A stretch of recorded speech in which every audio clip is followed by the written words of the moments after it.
بسم الله الرحمن الرحيم.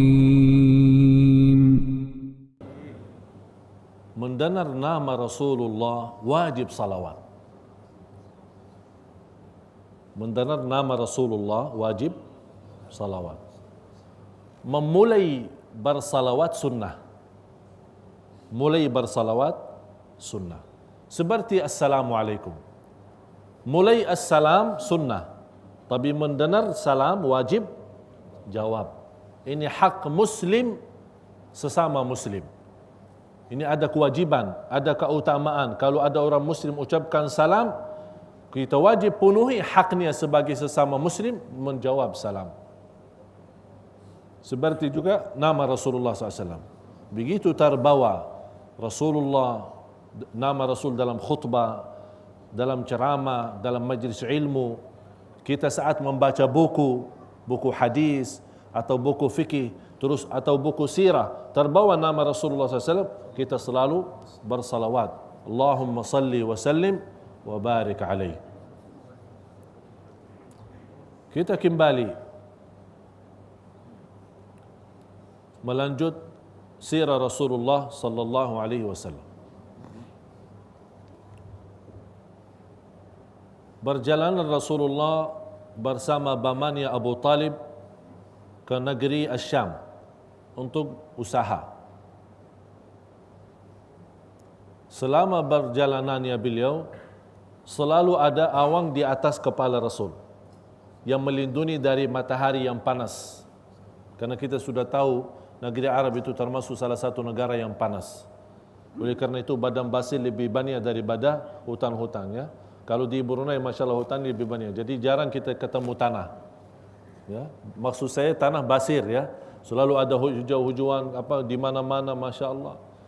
Kalau kita yang sudah umrah atau sudah haji, berjalanan dari Makkah Madinah lebih dari 400 kilo, kering, mati. Tidak ada apa-apa di sana. Tapi subhanallah sekarang mulai ada hijau-hijauan, alhamdulillah. Ini berkahnya dari Brunei dibawa kemari dari untuk alhamdulillah. Mudah-mudahan jadi berkah. Salah satu kemuliaan bagi saya sendiri dan bagi anda sekalian adalah kita sama-sama duduk di majlis untuk membahas sirah yang termulia Muhammad sallallahu alaihi wasallam. Harus kita fahami satu. Ini sebuah berkah bagi kita semua. Bisa hadir majlis sirah Rasul. Bisa mempelajari tentang Muhammad sallallahu alaihi wasallam. Bisa mendalami, bisa menhayati.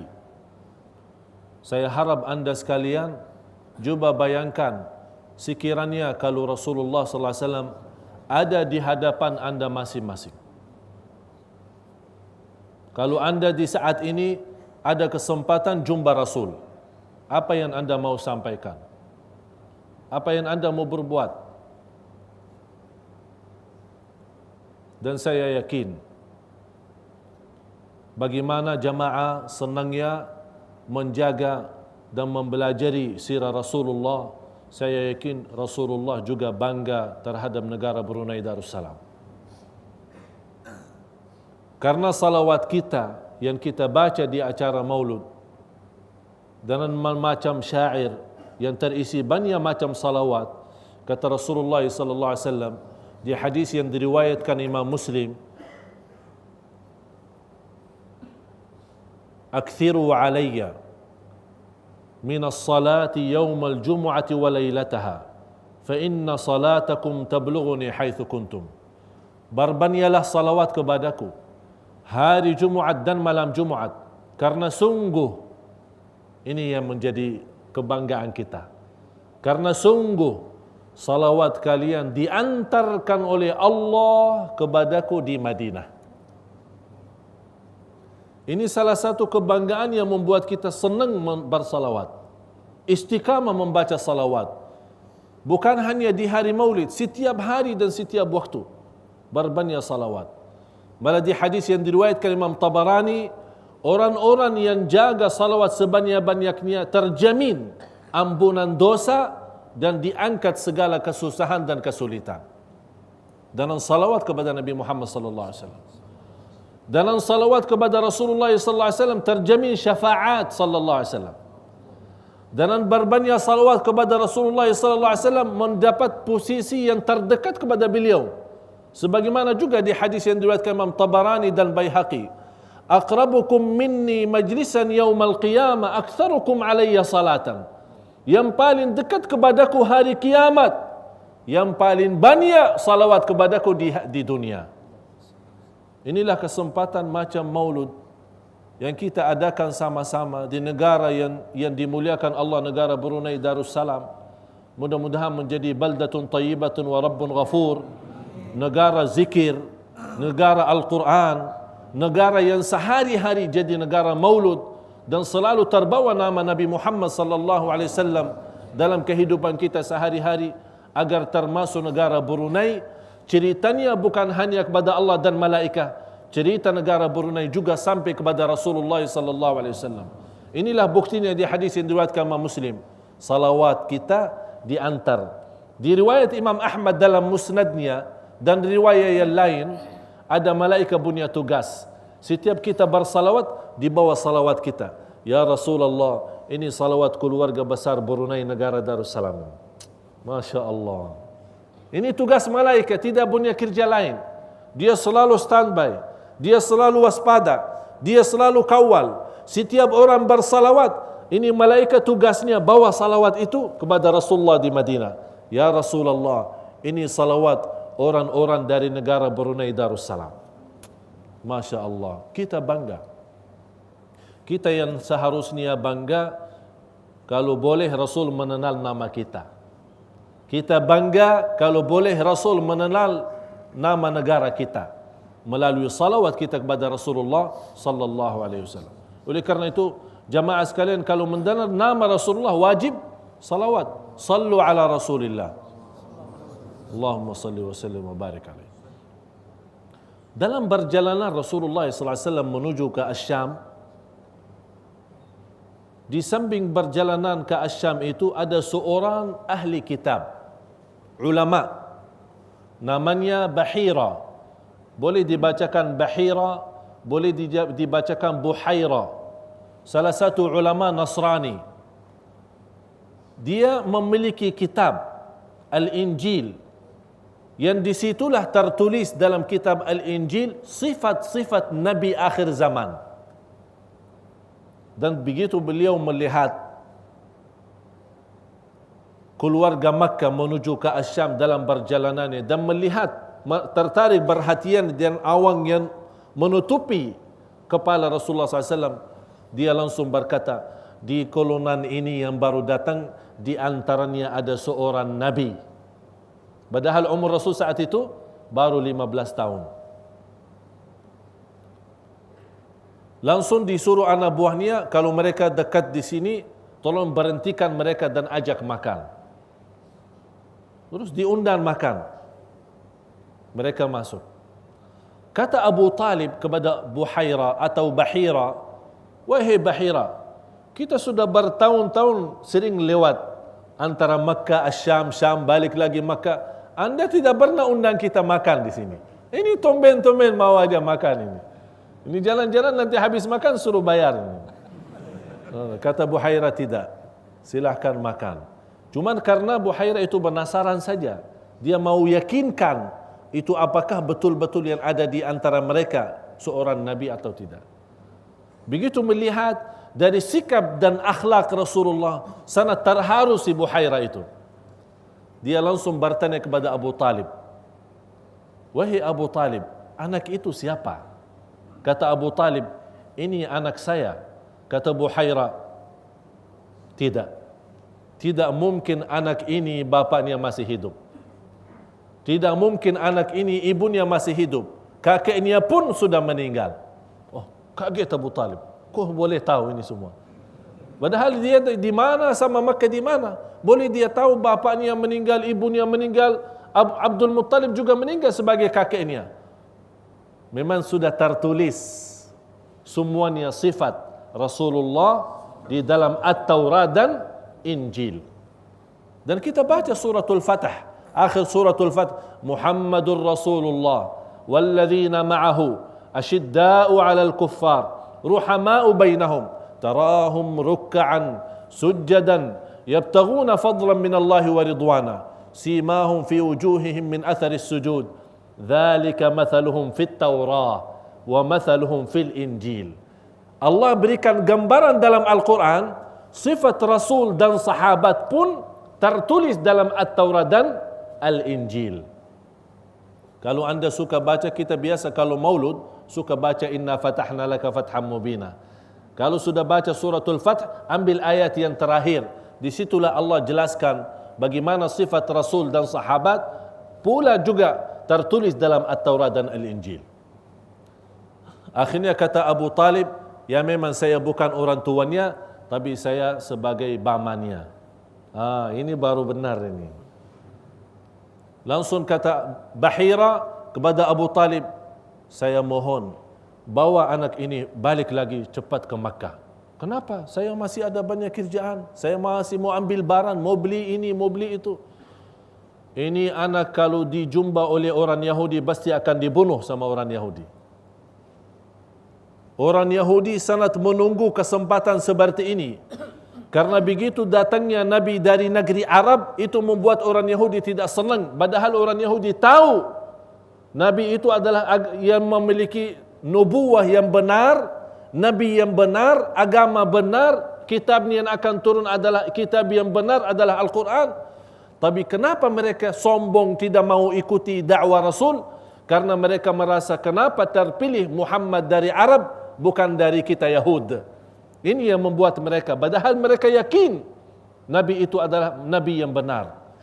Akhirnya karena Abu Talib takut apa yang akan terjadi, langsung membawa Nabi Muhammad balik lagi ke Makkah. Pas saatnya sampai ke Makkah, semua datang ke Abu Talib sebagai pemimpin Quraisy dan pemimpin Makkah. Wahai Abu Talib, kita sudah lama menghadapi banyak masalah dan kesulitan. Hujan sudah lama tidak ada hujan. Ini kelaparan, binatang kita tidak boleh mendapatkan makan. Langsung Abu Talib apa yang dia berbuat? Membawa Nabi Muhammad sallallahu alaihi wasallam dan menempelkan Nabi Muhammad kepada Al-Ka'bah. Dan dia berdoa, meminta hujan dengan tawassal atau wasilah Rasulullah sallallahu alaihi wasallam. Disitulah muncul berbeza pendapat antara ulama, apakah boleh tawassal kepada nama Nabi Muhammad SAW seperti yang kita baca di dalam maulud, Ya Rabbi bil Mustafa balligh maqasidana. Ya macam itulah, apakah boleh kita berdoa dengan nama Rasulullah, Ya Allah ampunilah, dengan keberkahannya Nabi Muhammad, Ya Allah ampunilah. Itu namanya tawassul, wasilah. Muncul berbeza pendapat, ada yang dibolehkan, tapi ini bukan bahasan kita. InsyaAllah dalam pertemuan yang lain waktulah. Karena masalah tawassul sangat memperbedakan antara ulama. Yang jelas Rasulullah SAW di saat itu terkenal di kota Makkah sebagai orang-orang yang paling jujur dan amanat. Sampai Rasulullah berusia 20 tahun menjalankan juga usaha. Tapi kali ini bukan sama pamannya Abu Talib. Kali ini dia sendiri. Siti Khadijah salah satu orang yang berikut bersama berkembangan usaha lewat Rasul. Dia punya anak buah namanya Maisarah. Hafal ya nama-nama ya. Kalau saya sebut nama hafal. Jangan hafal nama saya saja ya. Maisarah anak buahnya dari Siti Khadijah. Dia kirimkan bawa harta untuk menjadi modal usaha, dibawa ke Maisarah, Maisarah membawa ke Rasulullah. Ini modal dari Siti Khadijah. Dan Maisarah melihat bagaimana Rasulullah SAW pandai usaha. Sampai ke Asyam, balik lagi, sampai ke Makkah. Siti Khadijah radhiyallahu anha sendiri merasakan hartanya mulai bertambah dan terisi banyak barakah dan banyak manfaat. Akhirnya dia menawarkan kepada Muhammad sallallahu alaihi wasallam untuk menjadi berdagang, dia punya usaha dan modal, tapi dibagi hasil, dibagi dua. Rasulullah terima. Biar anda sekalian tahu perjuangan Rasulullah. Rasulullah hidup dengan kerja sendiri, bukan dari sumbangan orang atau bantuan orang. dia hidup dengan usaha sendiri. Dia hidup dengan kerja sendiri, kerja keras. Sejak kecil Rasulullah SAW bekerja untuk mencari nafkah sendiri dan makan sendiri sallallahu alaihi wasallam. Sengaja Allah membiarkan Rasulullah menghadapi kesusahan hidup di dunia ini, berjuangan untuk kehidupan di dalam dunia ini, agar terbukti walaupun dia manusia, tapi ini semuanya menjadi pelajaran bagi kita semua. Jangan ada orang mau menjadi lebih baik daripada Rasul, mengharapkan Allah menurunkan hujan emas agar dia bisa duduk di rumah, saya bertawakal sudah, kan rezekinya semua di tangan Allah, tak usah saya bekerja. Tak boleh begitu. Ini Rasulullah saja sendiri yang terjamin kemuliaan, yang dicintai oleh Allah Subhanahu wa taala, tapi masih dia berusaha, dan selalu dia berusaha baru tawakal. Fa idza azamta fatawakkal 'ala Allah. Azam dulu baru tawakal. Lama-lama Siti Khadijah sebagai orang wanita yang kaya, punya penduduk yang cukup luar biasa, sampai dipanggil Sayyidatu Quraisy, orang yang termulia di antara wanita di bagian Quraisy. Di luar dia cantik dan kaya, dia melihat kejujuran Nabi Muhammad sallallahu alaihi wasallam, sampai terpanggil nama Rasulullah, sudah tidak dikenal Muhammad lagi, dipanggil As-Sadiqul Amin. Saking jujur, dan sepanjang hidup Rasul sampai wafat tidak pernah satu kali pun berbohong. Sekarang ada istilah di zaman kita, sekarang ada bohong putih katanya. Yang setahu saya ada bawang putih, bukan bohong putih. Ya, katanya kalau ada bohong misal sama istri, kalau kita sembunyi atau takut apa-apa, kita bohong sama istri kita, tapi tidak ada niat, tidak apa-apa. Memang ada bohong hitam dan putih, semuanya hitam, tidak ada putih. Bawang putih ya ada. Ya harus kita tahu. Rasulullah seumur hidupnya tidak pernah sama sekali bohong. Sallallahu alaihi wasallam. Apapun alasannya, Rasulullah suka bercanda, tapi bercanda pun tidak pernah bohong. Sebagaimana ada seorang wanita, dia lagi nangis di atas sebuah kuburan. Ya Rasulullah, doakan saya supaya jadi ahli surga. Kata Rasulullah, ibu sudah tua, dah masuk surga orang tua. Kaget, nangis lagi. Kok jadi sekarang ni ada yang tua-tua dah masuk surga. Nah, ada yang sudah usia, sudah di atas 60, dah ada masuk surga. Ini kan bercanda Rasul sama ibu. Kaget, ya Allah sudah tua, kenapa saya tak mati pas lagi muda ini? Kata Rasulullah, senyum Rasulullah, inilah bercanda kan, tapi tidak bohong. Kata Rasulullah, kalau anda masuk surga besok, dikembalikan oleh Allah dengan usia yang muda, yang cantik, Masya Allah luar biasa. Disitulah Rasulullah SAW suka bercanda, tapi isi bercandaannya juga tidak ada bohong. Sampai terkenal nama Rasulullah As-Sadiq, As-Sadiqul Amin.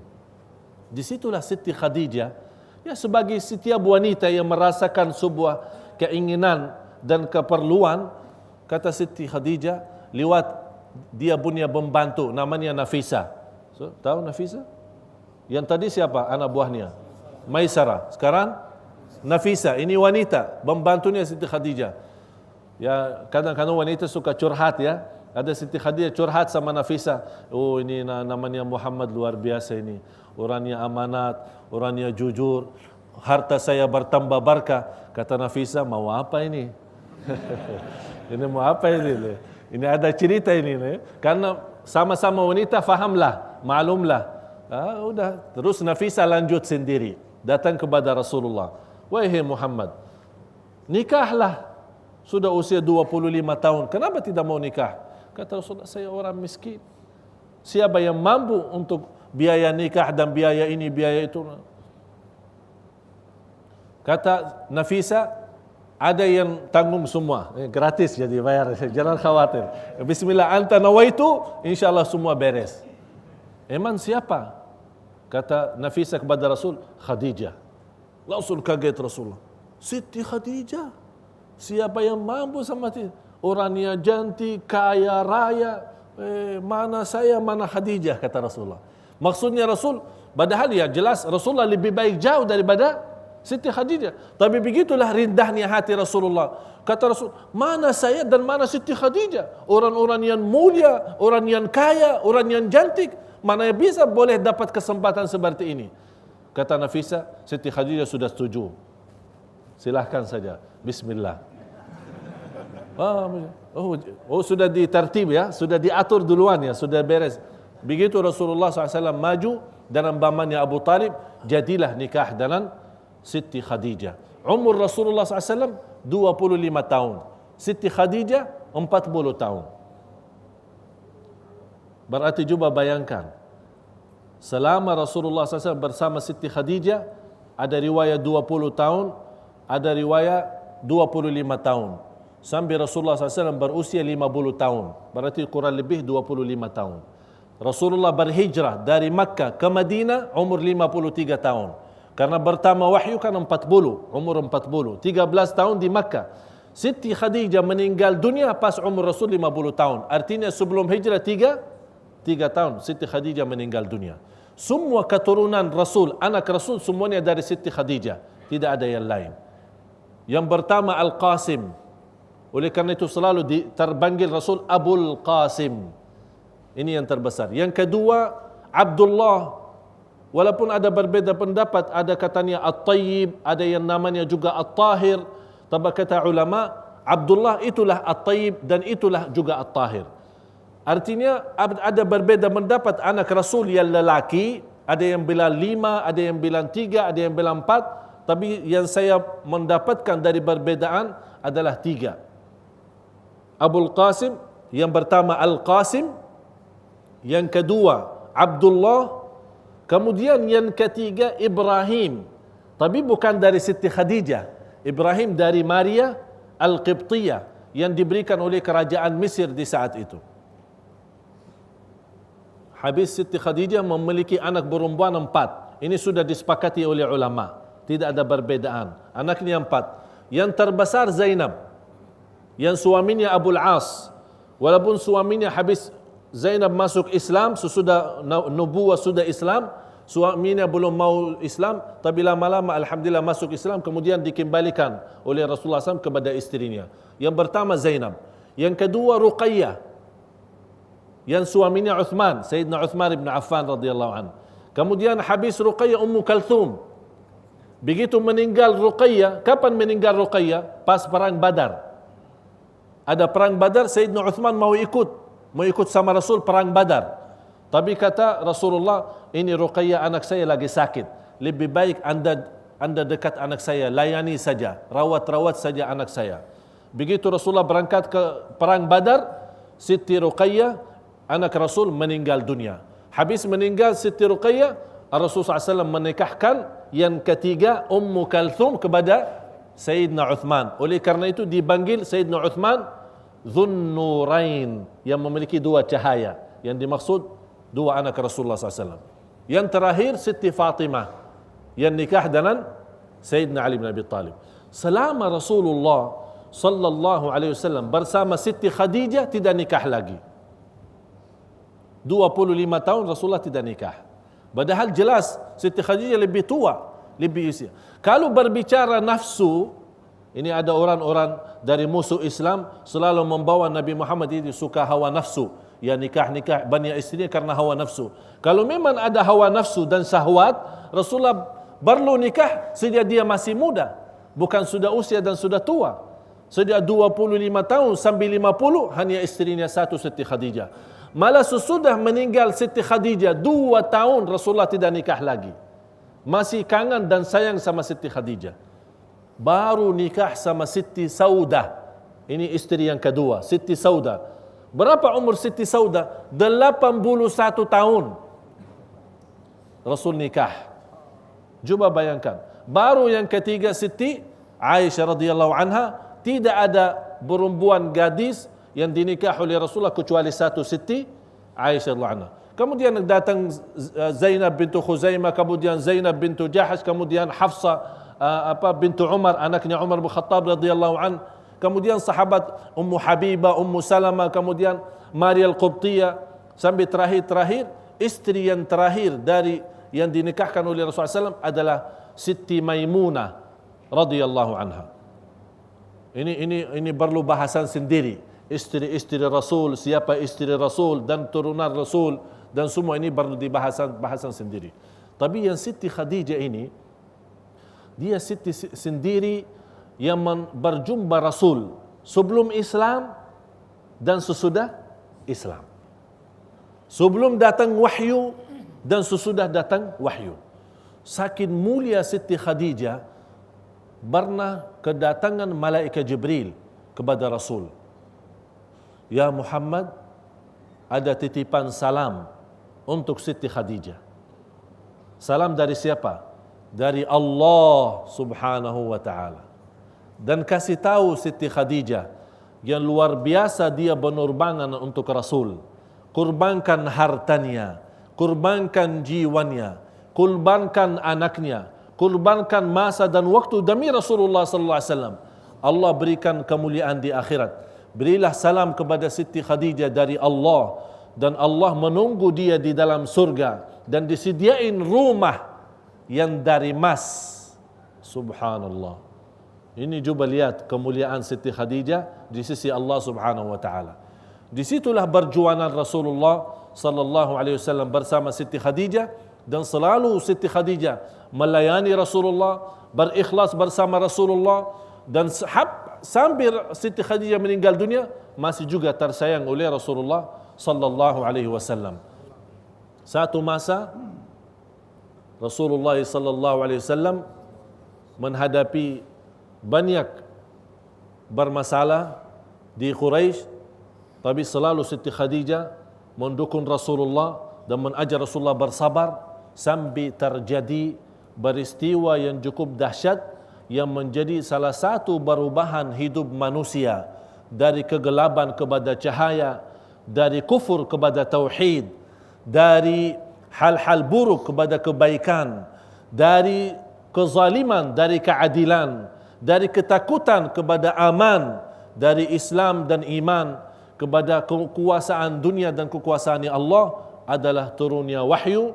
Apa yang terjadi antara Siti Khadijah bersama Rasulullah SAW saat turun wahyu, apa yang terjadi sama Rasulullah saat menerima wahyu yang pertama, apa yang dirasakan oleh Rasulullah, apa yang dihadapkan oleh Rasulullah SAW, dan bagaimana sikap Rasulullah sesudah wahyu, dan apa yang dia ceritakan kepada Siti Khadijah, dan apa yang disampaikan oleh Siti Khadijah.